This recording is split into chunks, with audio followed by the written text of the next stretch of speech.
In just a little over 24 hours, nearly 150,000 auto workers could go on strike against the so-called Big Three automakers here in the U.S. As Laura Barone-Lopez explains, the union and manufacturers are far apart on some key issues that may be crucial to the future of the industry and to labor's broader goals.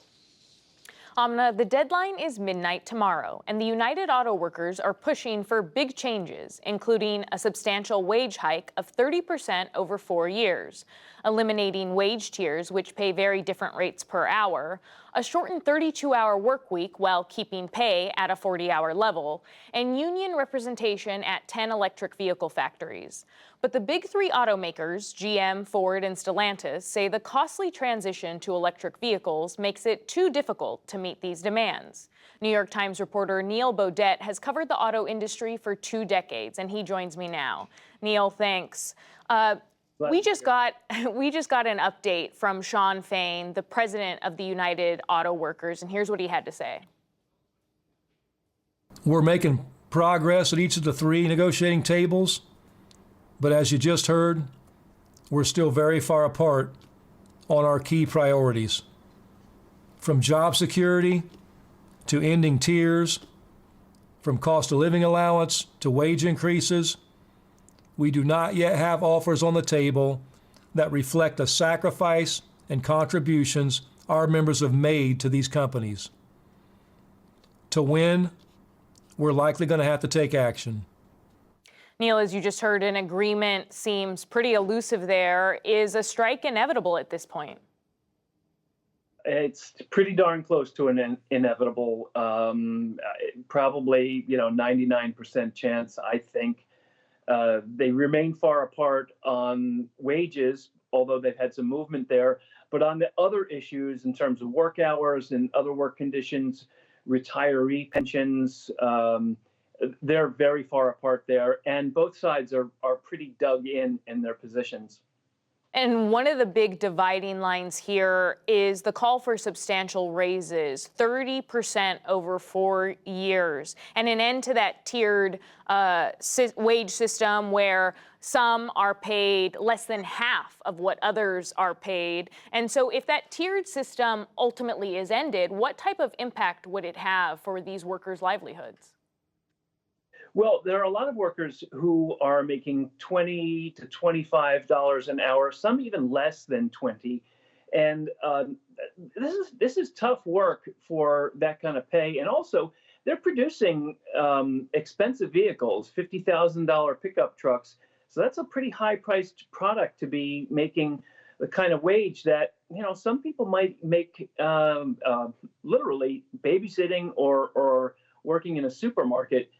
So it would be a substantial change to their lifestyle and their way of living. The union is also calling for a 4-day work week, but when speaking to reporters, Ford's CEO threw cold water on that. We'll see. I mean, a 4-day work week is not containable. We're literally fighting for the future of automotive manufacturing in our country. Neil, what's the biggest worry for these companies right now? Is it the EV transition? Is it raises? I think they're concerned about the EV transition, but they want to avoid getting locked into something that they can't change down the road.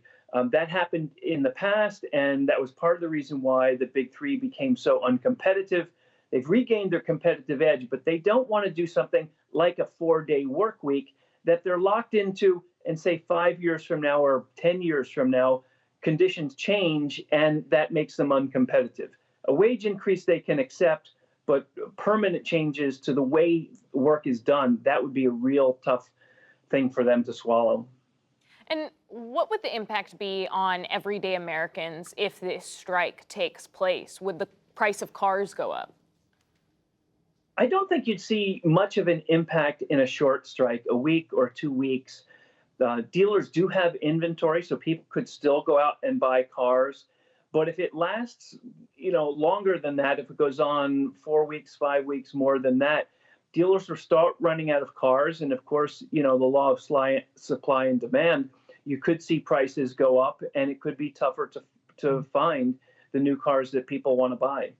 Could you explain a little bit more why it's so critical to the union to be able to organize at these EV plants? Because right now, one EV plant or one EV battery plant has been organized, but there are others that are being built, and they're concerned that if those jobs remain non-union, they will be paid, $15 to $20 an hour, a wage that's roughly half of what the top UAW wage is. So they're concerned with those workers and also the working conditions. Those battery plants can be dangerous places to work. So there's a lot of concerns they have for those people who will be in those battery production plants. Taking a step back, Neil, to what extent are these UAW talks important to the larger labor workforce in the U.S.?